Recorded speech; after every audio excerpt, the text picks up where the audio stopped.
Hi and welcome to Trieste Centrale. Today we're traveling on one of Europe's most storied railways, once the vital link between Vienna, the capital of the Austro-Hungarian Empire, and its main seaport, Trieste. This historic route shaped trade and travel across the empire. Now we'll retrace it aboard Eurocity Emona, taking in stunning landscapes, railway history, and modern rail technology. From riverside scenery to new coaches joining us in Ljubljana, including a Slovenian Railways restaurant car and a classic onboard dinner, there's a lot to see. Come along! We begin our journey at Trieste Centrale, a station with deep historical roots which opened in 1857. Once the gateway between the Austro-Hungarian Empire and the Mediterranean, today it remains an important rail station. Right now the main atrium is undergoing renovations, but even through the scaffolding you can see its grand architecture. Walking further in, we reach the newer section of the station, unveiled in 2007. It's beautiful with lots of natural light, but many of the shops are closed, and as there aren't many passengers, it has a rather quiet atmosphere. Now let's head to the platform where our train, Eurocity Emona, is waiting. This service is named after the ancient Roman city that once stood where Ljubljana is today. It will take us through spectacular landscapes all the way to Vienna. Up front we have our locomotive, a Siemens Taurus OBD's class 1200, capable of running under direct and alternating currents. One of the locomotives of this class, number 025, holds the record of the fastest electric locomotive in the world, having reached 357 km per hour during trials near Nuremberg in 2006. Now let's step aboard and take a look inside.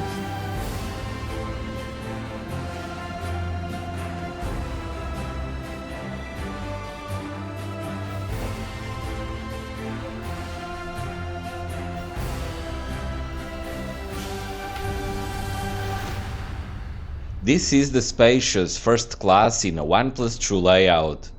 The seats are comfortable enough, but more on this in a moment. With everyone aboard, it's time to depart.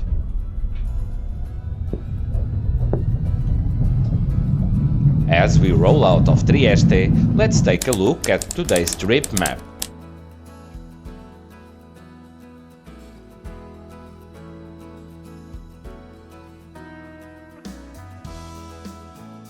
After leaving Trieste, and with the Mediterranean on our left side, let's take a look around the train.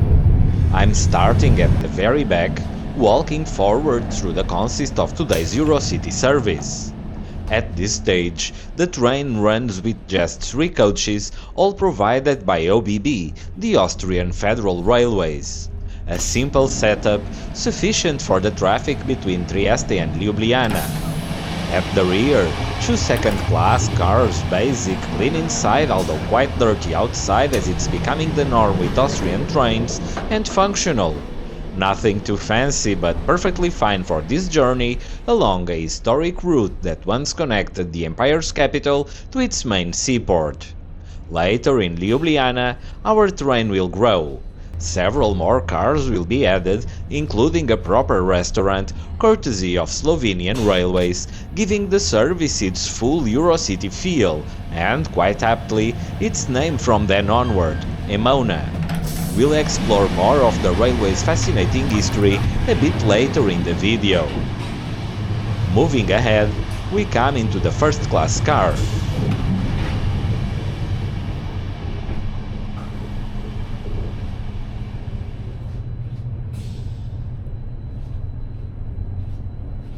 Here the seating section occupies only half the car.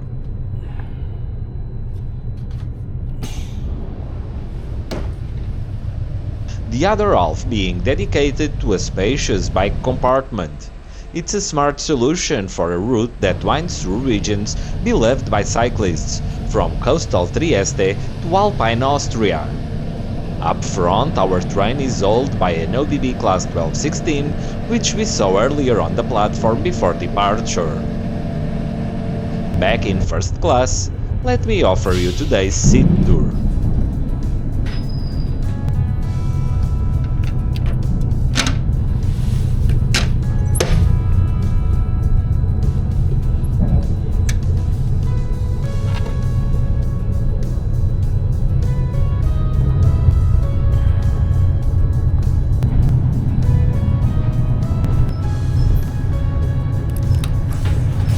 From the windows, we're treated to views of the Mediterranean, in times past the southern frontier of the Austro-Hungarian Empire. We now reach the junction, where we begin climbing northeast toward Villa Opicina and the Slovenian border. Our first stop is the Italian border station of Villa Opicina, a small station with a big past. For decades it served as a border post between Italy and Yugoslavia. Today it's mostly symbolic, but still marks our crossing into a new country and a new chapter of the journey. Here we say goodbye to the Taurus, which hauled us the less than 30 kilometers from Trieste, and welcome a Slovenian Railways Class 342, which will haul us until Spiefeld-Strass, already in Austria.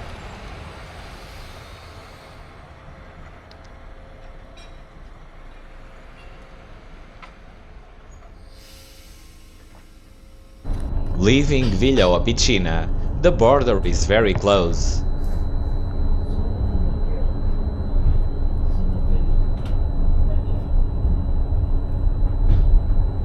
There's no fanfare, just a plaque marking the border, and that's it.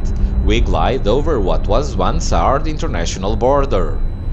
This stretch of railway has witnessed many such transitions over the past century as borders moved here and there. Our first stop in Slovenia, after a run of only 10 minutes, is Sezana, a junction with strong historical ties to both the original Austro-Hungarian and Yugoslav rail networks as today to the Slovenian one. After a brief pause, we continue east, passing small halts and quiet stations active for local services, but since long bypassed by international services like ours. The line we're following is part of the historic Austrian Southern Railway, the Sudbahn. Completed in 1857, it linked Vienna with Trieste, forging a critical connection between the imperial capital and its maritime gateway. Much of that infrastructure is still in use today, having been modernized but not replaced. As we move deeper into the Slovenian countryside, the views from both sides of the train and from the rear reveal gentle valleys and forested hills. At Verd, we breeze through a quiet station before reaching one of the engineering highlights of this segment, the Stampetov Bridge. Built during the original construction of the railway, this elegant stone viaduct arches gracefully over a gorge, combining durability with aesthetic beauty. It's still a key part of this line, proof of just how well 19th century engineering can endure, provided that it is properly maintained. The Slovenian rail network, inherited from both Austro-Hungarian, Italian and Yugoslav systems, remains vital today. It connects not only major cities in Slovenia, but also links the country with its neighbors, Italy, Austria, Croatia and Hungary. Despite its modest size with only 1,209 kilometers, the network plays an important role in rail logistics on this part of Europe. As we cross a few more bridges and glide past suburban stations, we begin to enter the outskirts of Ljubljana. Parks, low-rise buildings and busy roads give way to the unmistakable signs of a big city. And here we are, Ljubljana. The station is currently undergoing a major transformation, so as you see, there's construction everywhere. Tracks being realigned, platforms rebuilt, It's very much a work in progress, but more on that in a future video, when in a trip departing from here I'll take a closer look at the project and what's coming next for the Slovenian's capital rail hub.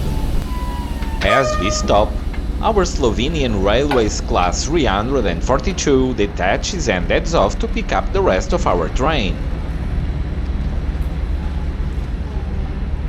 Meanwhile, a Class 713 rolls in on the adjacent track, coming from Kočevje.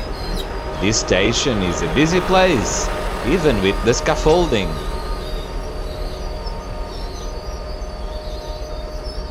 And here it comes, the rest of our consist. While a portion of the train originated in Trieste, what we've been on so far was technically just a regular Eurocity with no specific name, although for convenience I've been using the name it gets from this point, Emona. Only from Ljubljana, with the new cars added, it officially becomes Eurocity Emona, named after the Roman name for the city. We depart with a slight delay of 12 minutes.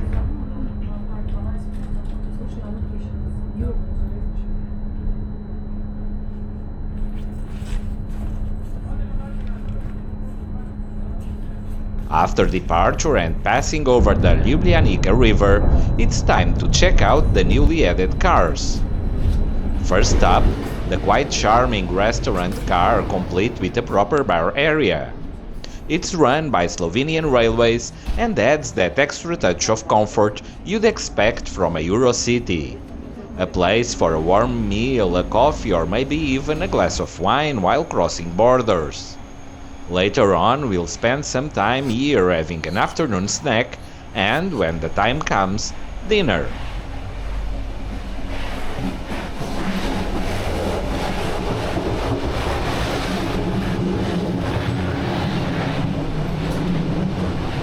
Next is a mixed car, part first class, part second.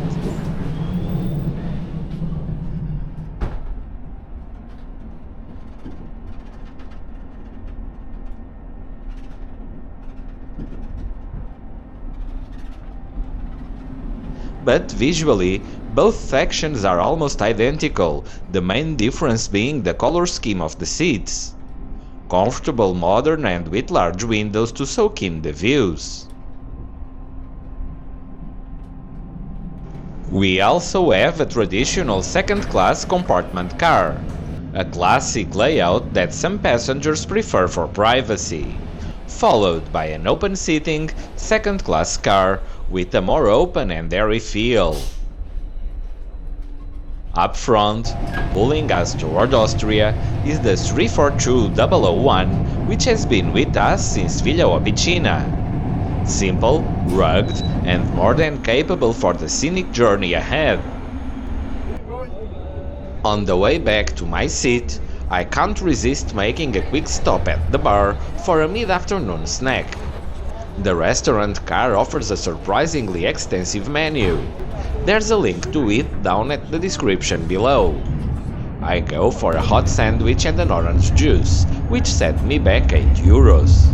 A great deal, especially considering the comfort and the ever-changing backdrop outside the window.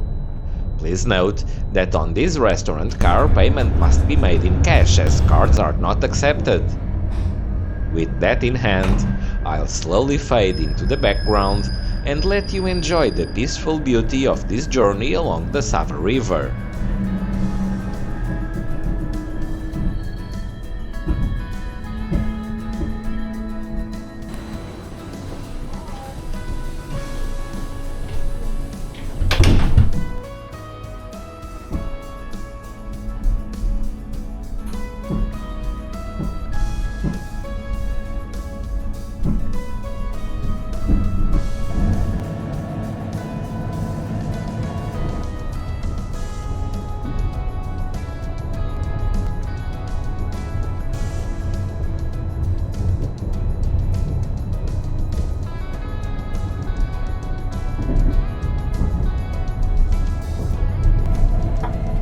We're just reaching Zidani Most, a tiny village with fewer than 300 people, yet a key junction in the Slovenian rail network.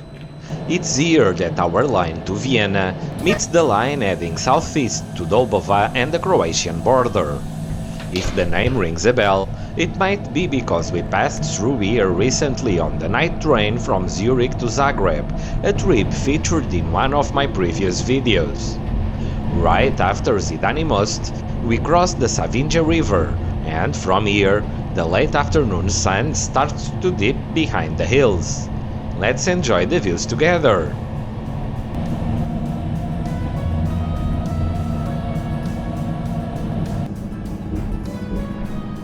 Night is gently settling in and the train is quiet.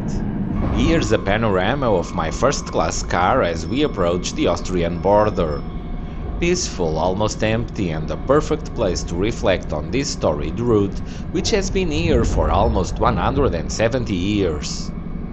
We're now stopping in Maribor, Slovenia's second largest city, and our last halt before crossing into Austria. It's already night, but even in the dark, there's a sense of arrival in an important place. With a long railway heritage and connections to routes heading in all directions, Maribor remains a key junction in the region. Nestled along the Drava River and surrounded by rolling hills, Maribor is known for its wine culture. In fact, it's home to the world's oldest vine, which is over 400 years old. Shortly after, we crossed the border at Spiefeld-Strass, where the Slovenian Class 342 is quietly replaced by an OBB Class 1144. Unfortunately, it's too dark to capture the change on camera, but it's a regular ritual on this route. One locomotive hands the baton to the next. We'll have an opportunity to see this new locomotive after the arrival in Vienna. Our major stop in Austria is Graz, the second largest city in the country. Here, I head to the restaurant to enjoy my dinner on board.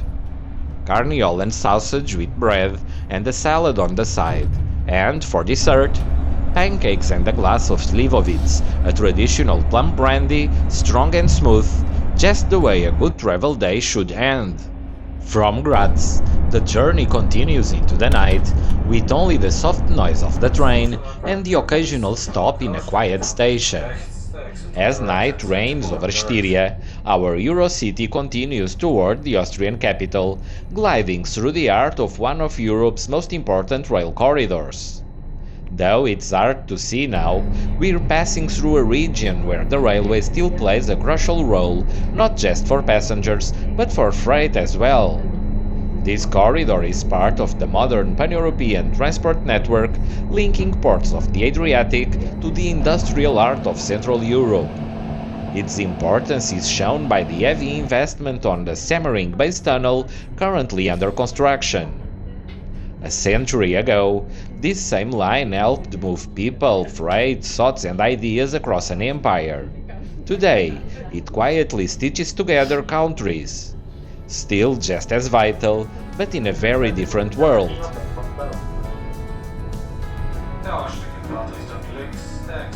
It's 10:16 p.m. and we're finally rolling into Wien Hauptbahnhof, or Vienna Central Station in English.